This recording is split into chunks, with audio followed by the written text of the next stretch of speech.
بسم اللہ الرحمن الرحیم۔ شروع اللہ کے نام سے جو بڑا مہربان نہایت رحم والا ہے۔ وہ یکتا ہے اور نیک لوگوں کا ولی ہے، اور میں یہ گواہی دیتا ہوں کہ اللہ کے سوا کوئی عبادت کے لائق نہیں ہے۔ وہ اکیلا ہے، اس کا کوئی شریک نہیں ہے۔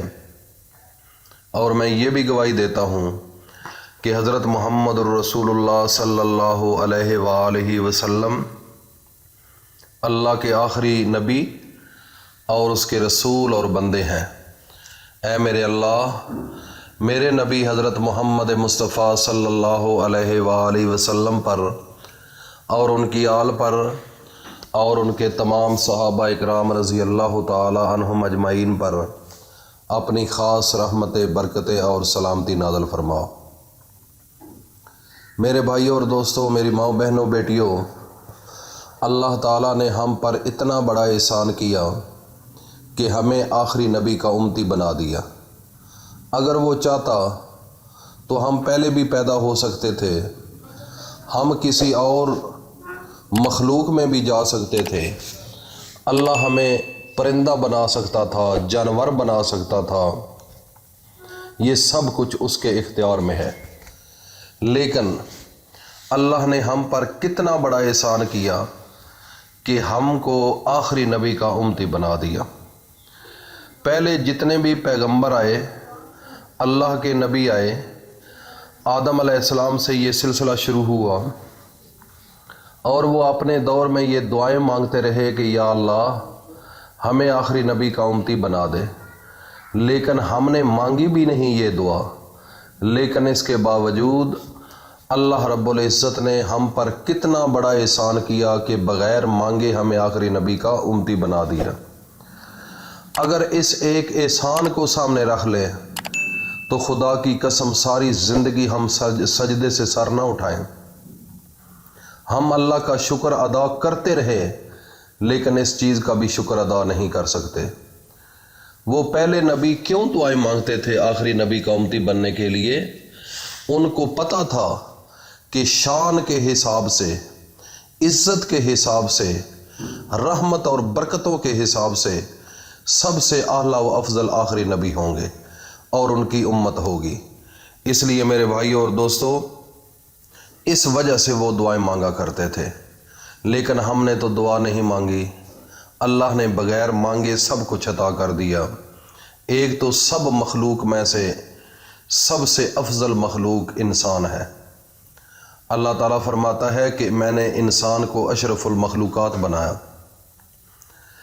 18,000 مخلوق ہے اس دنیا کے اندر، لیکن سب مخلوق میں سے سب سے افضل مخلوق یہ حضرت انسان ہے۔ تو اس لیے ہم اللہ کا یہ بھی شکر ادا کرتے رہے تو تب بھی ہم شکر ادا نہیں کر سکتے کہ ہم کو اللہ نے اس انسان بنایا ہے۔ تو میرے بھائیوں اور دوستوں، میری ماؤں، بہنوں، بیٹیوں، ہمیں اللہ نے وہ پیغمبر دیا، ہمیں اللہ نے وہ نبی دیا جس نبی کے لیے پہلے نبی دعائیں مانگتے رہے کہ ہم اس کی امت بن جائیں۔ اللہ تعالیٰ کے پیغمبر حضرت محمد مصطفیٰ صلی اللہ علیہ وآلہ وسلم نے اپنی پوری زندگی کے اندر 63 سالہ زندگی جو اس دنیا کے اندر گزاری ہے، اس میں ایک ایک سانس جو لیا ہے وہ بھی اللہ تعالیٰ کی تسبیح کرتے رہے، اللہ کی شان بیان کرتے رہے، اللہ کی کبریائی بیان کرتے رہے، اللہ کی عظمت بیان کرتے رہے۔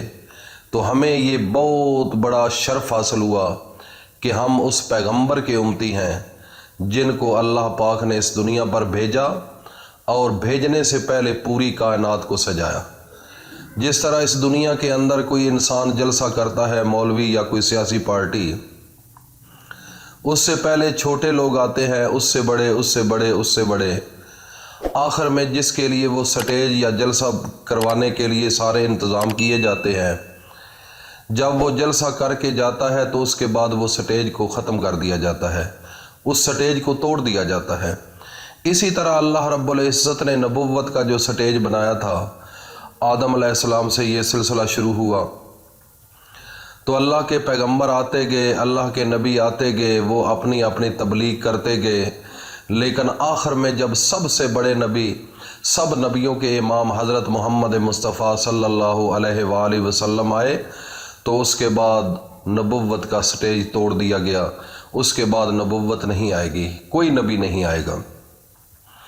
اور اللہ تعالیٰ کے آخری نبی کی زندگی کی طرف اگر دیکھا جائے تو انہوں نے اللہ کی اتنی عبادت کی، اللہ کی اتنی عبادت کی کہ پوری رات قیام کے اندر گزار دیتے، رکوع کے اندر گزار دیتے، سجدے کے اندر گزار دیتے۔ ایک دن حضرت محمد مصطفیٰ صلی اللہ علیہ وآلہ وسلم مصلی پر کھڑے تھے، پیروں پر ورم آ گئے، یہاں تک کہ جیسے خون نکل رہا ہے۔ اتنی عبادت کرتے ایک دن عائشہ صدیقہ رضی اللہ تعالیٰ عنہا نے جب دیکھا کہ آپ اتنی مشقت اٹھا رہے ہیں، اتنی تکلیف کر رہے ہیں، تو وہ حضرت محمد مصطفیٰ کو مخاطب کر کے فرماتی ہیں، یا رسول اللہ، آپ تو اللہ کے پیغمبر ہیں، آپ تو بخشے بخشائے ہیں، آپ اتنی عبادت کیوں کرتے ہیں؟ آپ کیوں ساری رات کھڑے رہتے ہیں اللہ کے سامنے، ساری رات رکوع میں چلے جاتے ہیں، ساری رات سجدہ کرتے رہتے ہیں، اتنی عبادت اور اتنی مشکل کیوں اٹھاتے ہیں؟ تو اللہ رب العزت کے لاڈلے پیغمبر حضرت محمد مصطفیٰ فرمانے لگے، اے عائشہ، کیا میں اللہ کا برگزیدہ بندہ نہ بنوں؟ تو وہ خاموش ہو گئی۔ اللہ کے پیغمبر نے ساری زندگی عاجزی میں گزاری ہے، ساری زندگی عاجزی میں گزاری ہے، تو ہمیں اللہ تعالیٰ نے اس پیغمبر کا امتی بنایا ہے، تو یہ ایک اللہ کا احسان ہے۔ اللہ تعالیٰ کے قرآن کے اندر ہے کہ نصر من اللہ و فتح قریب۔ جب انسان اللہ کی عبادت کرتا ہے تو نصرت اور مدد اللہ کی طرف سے آ جاتی ہے۔ تو آج جو وظیفہ ہے یہ ایسا مقدس وظیفہ ہے، جب اللہ کا شکر ادا کریں گے اللہ پاک اور دیں گے، جب اللہ کے سامنے جھکیں گے تو اللہ پاک اور دیں گے، تو جب اللہ کے سامنے سجدہ ریز ہوں گے تو خدا کی قسم اللہ کی رحمت کے دروازے کھل جائیں گے، تنگ دستی ختم ہو جائے گی، مشکل ختم ہو جائے گی، پریشانیاں ختم ہو جائیں گی۔ کیوں لوگ پریشان ہیں؟ انہوں نے میرے نبی کے راستے کو چھوڑ دیا، جس وجہ سے ہر گھر کے اندر پریشانی ہے، مصیبت ہے۔ تو آج جو وظیفہ ہے، آپ نے ایک کام کرنا ہے، آپ کسی وقت بھی کر سکتے ہیں۔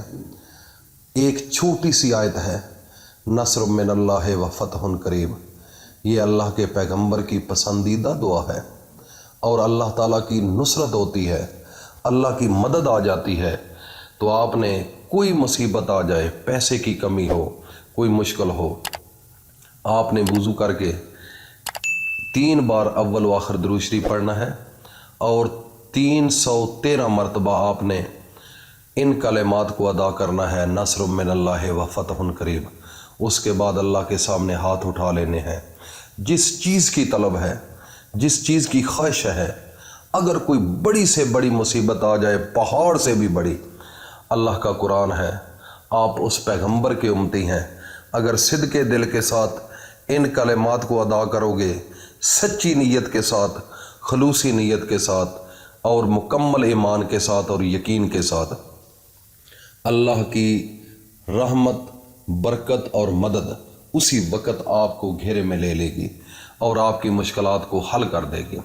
اور اس کو میرے بھائی اور دوستو اپنے آپ پر اعتماد کرو، اور اللہ کے سامنے جھک کر اللہ کے سامنے دعا مانگو۔ کوئی مشکل نہیں جو آپ کے راستے کے اندر رکاوٹ بن سکے۔ اس وظیفے کو کرو، اللہ رب العزت کی مدد آپ کے پاس آ جائے گی، اور اس کو صدقہ جاریہ سمجھ کر اپنے دوستوں میں شیئر کرو تاکہ ہر انسان اس سے استفادہ حاصل کر سکے۔